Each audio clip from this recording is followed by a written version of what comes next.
muito bom dia para você. Está no ar o Pauta Aberta desta terça-feira, dia 15 de novembro de 2022. A você sempre ligadinho na programação da TV Evangelizar. Muito obrigado pelo carinho da sua companhia. Vanessa Brolo, muito bom dia. Bom dia, Odilon, e muito bom dia para você que está em casa acompanhando a programação da TV Evangelizar. Vamos juntos, então, a partir de agora com os nossos destaques do dia. O presidente eleito Luiz Inácio Lula da Silva embarca para o Egito, onde é convidado para participar da COP27, a Conferência Mundial do Clima, organizada pela ONU. O grande desafio nos debates entre os principais líderes mundiais é construir políticas públicas com estratégias de preservação ambiental e redução expressiva da emissão de gases do efeito estufa. Depois de 2 semanas de paralisação, a Caixa volta a oferecer um empréstimo consignado aos beneficiários do Auxílio Brasil. O aumento de casos de Covid-19 volta a deixar em alerta autoridades de saúde e a população do país. Apenas no estado de São Paulo, a alta já passa de 50% em número de internações pela doença em unidades de terapia intensiva. O domingo de Enem pelo Brasil, de acordo com o MEC, quase 3 milhões de estudantes fizeram as provas desta primeira etapa do exame. O bom desempenho no Enem pode garantir vaga direta em universidades públicas brasileiras. No programa de hoje também a gente mostra a festa de gols, os detalhes de como foi a última rodada do Brasileirão, que teve derrota do líder Palmeiras jogando em Porto Alegre. Também tem cultura. O maestro paulistano João Carlos Martins volta ao Carnegie Hall em Nova York, 60 anos depois da estreia na casa de show, que é uma das mais famosas do mundo. Fique ligadinho com a gente, o Pauta Aberta já começou.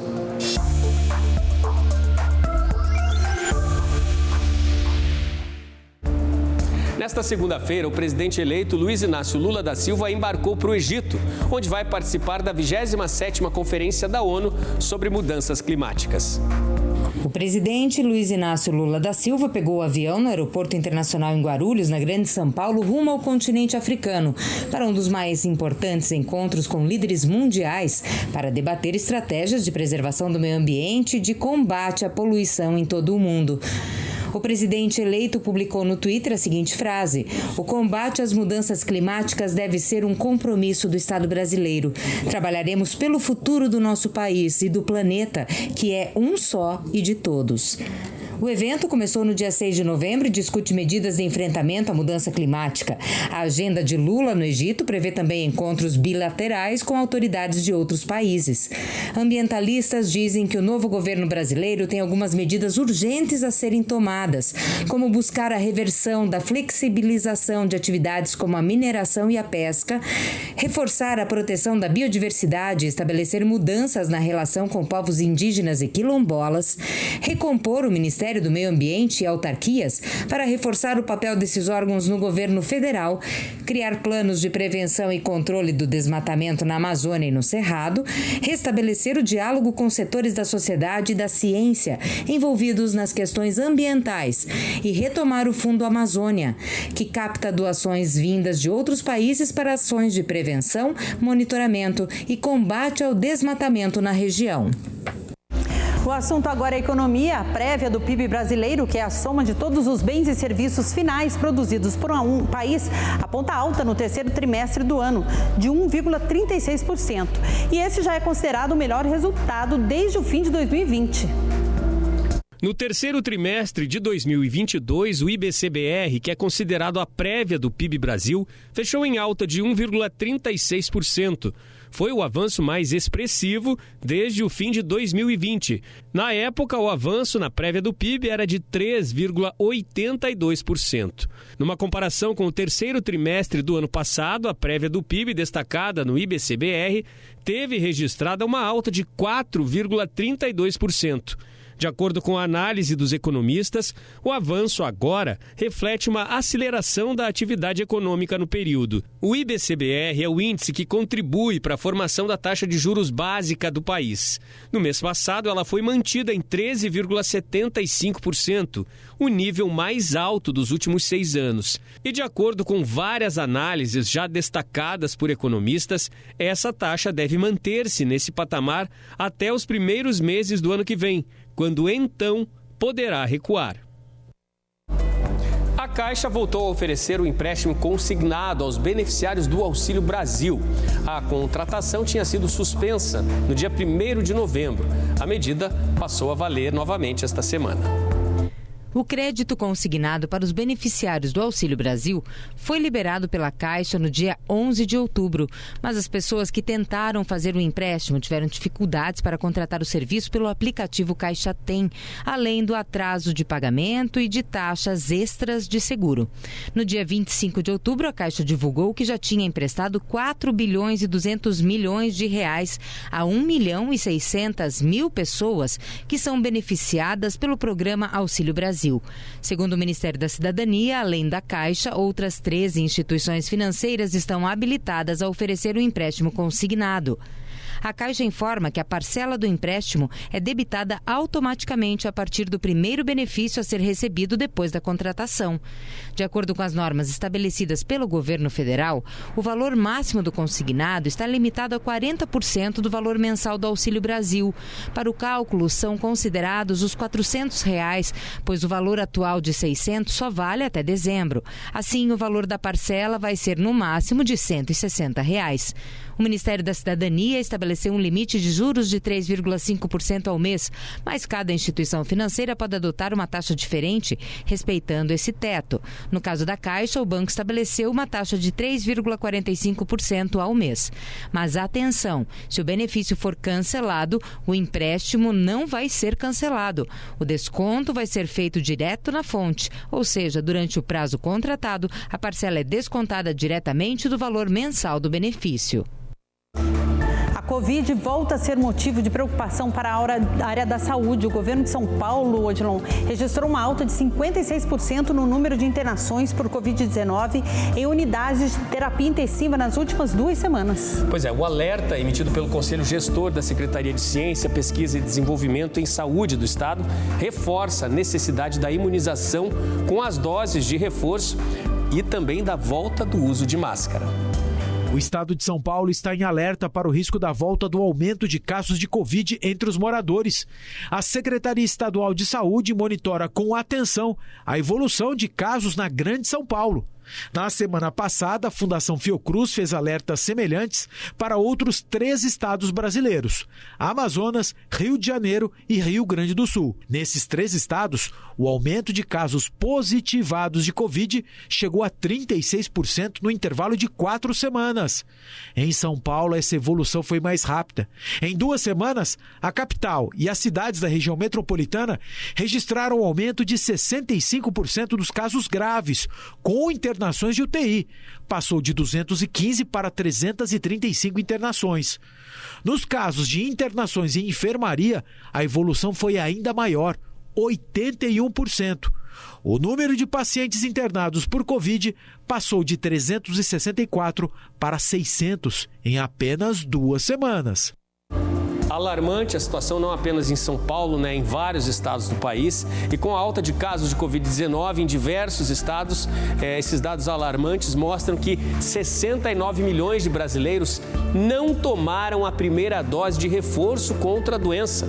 Isso é muito grave, gente. Este reforço vacinal aumenta em mais de 5 vezes a proteção contra casos graves e mortes pela doença. De acordo com o Ministério da Saúde, o reforço vacinal, ele aumenta em mais de 5 vezes a proteção contra casos graves e mortes pela Covid-19. No caso da primeira dose de reforço, ela é recomendada para quem tem mais de 12 anos de idade. Ela deve ser aplicada 4 meses após a segunda dose ou a dose única. Já a segunda dose de reforço, no momento, ela é indicada para pessoas com mais de 40 anos de idade e profissionais de saúde. As vacinas recomendadas para as doses de reforço são a da Pfizer, a AstraZeneca ou a Janssen, que podem ser utilizadas para pessoas com 18 anos ou mais. Para os adolescentes entre 12 e 17 anos, é recomendada a Pfizer ou a Coronavac. As vacinas estão disponíveis em mais de 48 mil postos de vacinação em todo o Brasil. Esta semana está sendo realizado em Recife o 18º Congresso Eucarístico Nacional. Bispos e padres de todo o Brasil estão refletindo sobre a importância do pão espiritual e também sobre o pão material. A Arquidiocese de Olinda e Recife foi escolhida para sediar pela segunda vez o 18º Congresso Eucarístico Nacional, que reúne católicos de todo o país em torno do tema da Eucaristia. Pão em todas as mesas. Vai ser um legado grandioso para nossa arquidiocese. É especialmente importante a Casa do Pão, que vai ficar, né, como história aqui para nossa arquidiocese a partir desse congresso eucarístico. Um serviço voltado para as pessoas carentes, especialmente para as pessoas que moram nas ruas. Cerca de 1.200 padres, 180 bispos e um público estimado em 15 mil pessoas participaram da missa oficial de abertura, presidida pelo enviado especial do Papa Francisco, o legado pontifício cardeal português Dom Antônio Marto. A celebração aconteceu na área externa do Centro de Convenções, na cidade de Olinda. O local dispõe de estrutura com teatros, mezaninos, salas de reuniões e uma grande área de exposições. Quem vier participar terá a oportunidade de se aprofundar no tema da Eucaristia e na sua espiritualidade. Simpósios teológicos com palestras, oficinas e catequeses públicas, ministradas por bispos, sacerdotes, religiosos e leigos. Dom José Antônio Peruso, bispo da Arquidiocese de Curitiba, ministrou a oficina com o tema Liturgia da Palavra na celebração eucarística.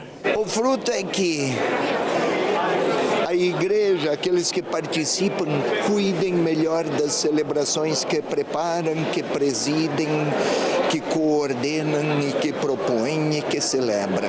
Neste espaço acontece uma feira católica com 143 expositores de produtos e serviços religiosos, uma forma de fomentar uma economia pautada na solidariedade e na evangelização. Além disso, uma rica programação cultural foi preparada para a apreciação do público, com concertos, shows musicais e apresentações regionais. Aqui no Congresso também podemos ver experiências de vida concretas, baseadas na cultura eucarística, o servir, o ajudar o próximo, o olhar a quem precisa. Tudo isso aqui está exposto através dos trabalhos das pastorais sociais presentes e atuantes na sociedade.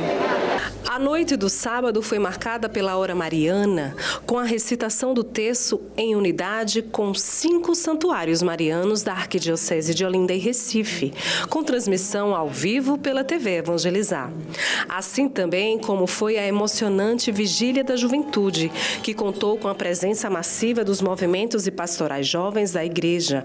Um público de cerca de 15 mil pessoas se reuniu durante toda a noite para momentos de louvor, partilhas e experiências, celebração da Santa Missa, adoração eucarística e recitação do Santo Rosário. Creio que um retiro como esse, um encontro como esse, nacional eucarístico, porque a Eucaristia é Jesus, é trazer essa juventude para Jesus. Que só Jesus pode libertar, só Jesus é o caminho, só Jesus é a vida. O domingo foi reservado para a celebração da primeira Eucaristia nas paróquias da Arquidiocese de Olinda e Recife. Os bispos que participam do congresso presidiram esse momento tão especial para as crianças que recebem o Cristo Eucarístico pela primeira vez. Veja depois do intervalo, o primeiro domingo do Enem. Quase 3 milhões de estudantes compareceram ao exame, que foi realizado em 1.700 municípios brasileiros. E ainda a história incrível da estudante gaúcha que desde pequena sonhava em ser astronauta e que foi estudar na NASA. O intervalo é rapidinho, nós voltamos já.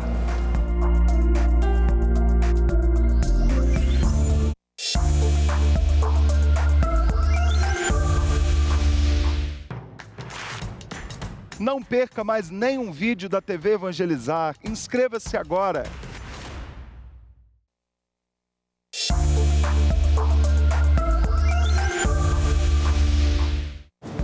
O Pauta Aberta está de volta para este segundo bloco. Você de casa sempre ligadinho na programação da TV Evangelizar. Muito obrigado pelo carinho da sua companhia. Vamos de notícias internacionais agora, notícias da guerra na Ucrânia. Depois da retirada às pressas das tropas russas da cidade de Kherson, a primeira maior cidade ocupada na Ucrânia, no início da invasão, lá no mês de fevereiro, nesta segunda-feira, 8 meses depois da ocupação, o presidente Volodymyr Zelensky foi até a cidade para celebrar a retomada da região.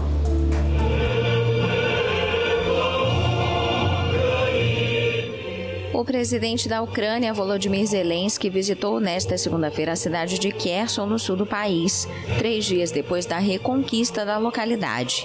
Em um comunicado divulgado pela presidência ucraniana, Zelensky afirmou que a Rússia demonstrou ao mundo que pode matar, mas todos, as Forças Armadas, a Guarda Nacional e os serviços de inteligência, demonstraram que é impossível matar a Ucrânia.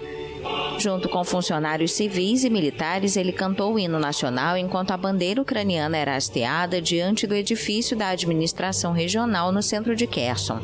Zelensky também caminhou pelas ruas da cidade com trajes militares, cercado por seguranças armados, mas sem capacete ou colete à prova de balas. Os ucranianos celebraram a libertação de Kherson nos últimos dias. As tropas russas abandonaram a cidade na semana passada, após 8 meses de ocupação, deixando o caminho livre para que os soldados ucranianos entrassem na cidade na sexta-feira. Mas o Kremlin insiste que a capital da região de mesmo nome, que teve a anexação anunciada por Moscou em setembro, ainda pertence à Rússia, apesar da saída de suas tropas. Kherson foi a primeira grande cidade que caiu sob controle russo após a invasão no fim de fevereiro. A retirada forçada das tropas de Moscou devido à contraofensiva ucraniana representa um novo revés para Vladimir Putin. No domingo, estudantes de todo o país tiveram um desafio daqueles, hein? Enfrentaram as questões da primeira etapa do Enem 2022. A estimativa é de que quase 3 milhões de estudantes tenham comparecido aos locais de prova, o que corresponde a cerca de 73,3% dos inscritos. O tema da redação tratou dos povos tradicionais do Brasil. 3 milhões e 400 mil estudantes eram esperados em todo o país para o primeiro dia do Enem nesse domingo. Foram mais de 11 mil locais de prova em cerca de 1.700 municípios. Em Brasília, o tempo chuvoso ao longo da semana deu lugar a um dia de calorão. A Ana Luísa não esqueceu a garrafinha de água para se hidratar, mas a maior preocupação mesmo era a tão temida redação. Mais redação, o tema, né? Estou bem preocupada. Quase 36 mil participantes contaram com recursos de acessibilidade, como as provas em braille ou ampliadas, auxílio para leitura e transcrição, além de tradutor e intérprete em Libras, a língua brasileira de sinais. Os portões abriram ao meio-dia e fecharam à 13h no horário de Brasília. A prova durou 5 horas e meia, com 90 questões objetivas de linguagens e ciências humanas, além da redação, que teve como tema os desafios para a valorização de comunidades e povos tradicionais no Brasil. Não foi muito difícil de escrever sobre, é um tema bem abrangente até e dá para você ter bastante repertório. Um pouco difícil, mas deu para entrar bastante no tema. No próximo domingo, dia 20, os participantes vão fazer as provas de Ciências da Natureza, Matemática e suas tecnologias. Quem não conseguiu participar da primeira fase porque estava com Covid-19 ou outra doença infecto-contagiosa, pode pedir a reaplicação pela página do participante até o dia 25 de novembro, junto com um documento que comprove a doença. Futebol Brasileirão terminou domingo à tarde com jogaços, goleadas e uma decisão. Atlético Paranaense e Botafogo entraram em campo na batalha por vaga na fase de grupos da Libertadores. O Flamengo, em ritmo de festa, perdeu no Maracanã. No estádio do Maracanã, o Flamengo recebeu o Avaí e o time da casa saiu na frente. O Flamengo foi pro ataque e a bola foi cruzada para a área e o zagueiro do Avaí marcou contra. Flamengo 1, Avaí 0. Mas os visitantes queriam encerrar sua participação na Série A em 2022 com vitória. E Marcinho empatou para o Avaí no primeiro tempo, aos 45 minutos. No segundo tempo, Felipe Silva fez o gol da vitória do Avaí. No estádio Independência, o América recebeu o Atlético Goianiense e os visitantes saíram na frente com o Dudu. O América empatou com o Henrique, o time da casa que precisava fazer um gol para jogar a pré-Libertadores no ano que vem. Até chegou a marcar, mas a bola acabou batendo na mão do atacante e o gol foi anulado pelo VAR. Quem acabou estando bem com o resultado do América foi o Fortaleza, que jogou em plena Vila Belmiro contra o Santos e ganhou do Peixe. Thiago Galhardo marcou o primeiro do Leão do Pici. E Moisés sacramentou o resultado da equipe cearense, que vai jogar a pré-Libertadores em 2023. No Nabi Abichedi teve Bragantino e Fluminense. Germancano, o artilheiro do Campeonato Brasileiro de 2022, marcou para o Flusão. Na Arena Itaquera, o Corinthians recebeu o Atlético Mineiro. E Vargas marcou de pênalti o gol que deu a vitória ao Galo. No estádio gigante da Beira-Rio, o Internacional, vice-campeão brasileiro de 2022, recebeu o campeão Palmeiras. Maurício abriu o placar para o Colorado. Alemão ampliou e Brian Romero fechou o marcador. Final em Porto Alegre, Internacional 3, Palmeiras 0. Na Arena Castelão, no duelo de rebaixados, o Ceará recebeu o Juventude. Kleber marcou o primeiro para a equipe da casa. E o dia era dele. Kleber fez o segundo da equipe cearense. Guilherme Parede descontou para o Juventude. Mas Fernando Sobral e Eric fecharam o placar. No estádio da Serrinha, o São Paulo jogou contra o Goiás. Galopo abriu o placar para o tricolor paulista. Luciano ampliou para o São Paulo. Marquinhos fez o terceiro. E Juan fechou o marcador. Goiás 0, São Paulo 4, placar final. Na Arena Pantanal, Cuiabá recebeu o Coritiba. Alan Imperiur abriu o placar para os donos da casa. Jonathan Cafu ampliou. E Léo Gamalho descontou para os paranaenses. Na Arena da Baixada, o Atlético Paranaense recebeu o Botafogo em jogo que valia vaga para a Libertadores de 2023. Depois da cobrança de escanteio, o Eric desviou. Lucas Perry tentou tirar, mas a bola bateu em Adrielson e entrou. Furacão 1-0. No segundo tempo, o Atlético foi com tudo pro ataque e Vitor Roque, depois de 16 jogos, desencantou e marcou o dele. Já no final da partida, Eric recebeu a bola, cortou o marcador e acertou um belo chute de fora da área. Final, Atlético Paranaense 3, Botafogo 0. 2 golaços, né, nesse jogo em Curitiba, uma situação bem curiosa, né? O Botafogo tinha conseguido 2 vitórias importantes nas rodadas anteriores, chegava a Curitiba confiante, mais uma vitória garantiria o time carioca na Libertadores, pelo menos na pré-Libertadores em 2023. Mas o Furacão não tomou conhecimento, está no G6 da Libertadores, o Botafogo ficou com a Sul-Americana. E terminado o Brasileirão, né? Agora a gente preparou uma reportagem para você para destacar quem ficou na Libertadores, quem vai para a pré-Libertadores, para a Sul-Americana. O Atlético Goianiense empatou ontem com o América. Foi o último time rebaixado para a Série B do ano que vem. A rodada número 38 do campeonato teve brigas por vagas na Libertadores, teve brigas por vagas na Sul-Americana, além, obviamente, de decretar o último rebaixado para a Série B em 2022. O Palmeiras, campeão brasileiro de 2022, terminou o campeonato com 81 pontos marcados. O Internacional, vice-campeão e que garantiu vaga para a Libertadores de 2023, terminou com 73. O Fluminense foi o terceiro com 70 pontos marcados e também garantiu vaga para a fase de grupos da Libertadores. Corinthians, quarto colocado, com 65 pontos. Flamengo, quinto colocado, com 62. E Atlético Paranaense, sexto colocado, com 58 pontos, são os outros 3 clubes garantidos na fase de grupos da Libertadores de 2023. O Atlético Mineiro, que terminou em sétimo, com 58 pontos, e o Fortaleza, em oitavo, com 55, também estão classificados para a maior competição do continente, mas terão que passar pela fase de pré-Libertadores. São Paulo, nono colocado, América, 10º, Botafogo, Santos, Goiás e Bragantino vão jogar a Sul-Americana em 2023. Na zona de rebaixamento, o Ceará terminou o campeonato com 37 pontos marcados. O Atlético Goianiense, com 36, foi o 18º. O Avaí ficou em 19º com 35 e o Juventude foi o lanterna da competição com 22 pontos marcados. Enquanto Ceará, Atlético Goianiense, Avaí e Juventude jogam a Série B em 2023, Cruzeiro, Grêmio, Vasco e Bahia vão jogar a Série A na temporada de 2023. E Odilon, olha que inspiração essa notícia agora. Uma estudante de 20 anos do Rio Grande do Sul foi estudar na NASA. Ela sonha em ser cientista e astronauta. Você já pensou em ser astronauta, Odilon, alguma vez na vida? Olha, só das brincadeiras de infância, na verdade. Não era um sonho meu, mas palmas para Isadora, né? Sim. Que baita conquista que ela teve, que baita experiência que ela teve na NASA. Vamos ver então a reportagem. Isadora Stefan Hack Costa Arantes viajou para Mansfield, no Texas, para participar de um treinamento para astronautas. O curso começou dia 30 de outubro e foi até 4 de novembro. Além dela, 14 pessoas de diferentes países do mundo realizaram este curso. Isadora foi selecionada quando ainda estava no ensino médio e o treinamento deveria ter começado em 2020. Mas por conta da Covid-19, da pandemia, ele foi adiado para este ano. O treinamento durou uma semana, as aulas começavam às 8 da manhã, terminavam só 8 da noite. Entre os assuntos abordados estavam conceitos de engenharia aeroespacial. Os participantes também foram desafiados em várias atividades, como simulações de voos e mergulho, e ainda conteúdos de agricultura espacial, medicina, astrofísica e astronomia. Desde pequena, Isadora já sonhava em fazer astrofísica. Ela participou de Olimpíadas e de outros eventos de ciência, até conquistar a vaga tão desejada para estudar na NASA. Orgulho para o Brasil. Com certeza, né, Odilon? Que orgulho para o Brasil a história da Isadora. Experiência única, né, que ela pôde viver.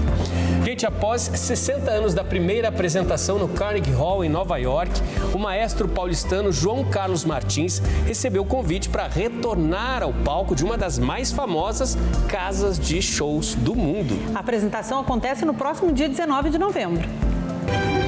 A primeira vez que o maestro se apresentou no Carnegie Hall foi em 1962.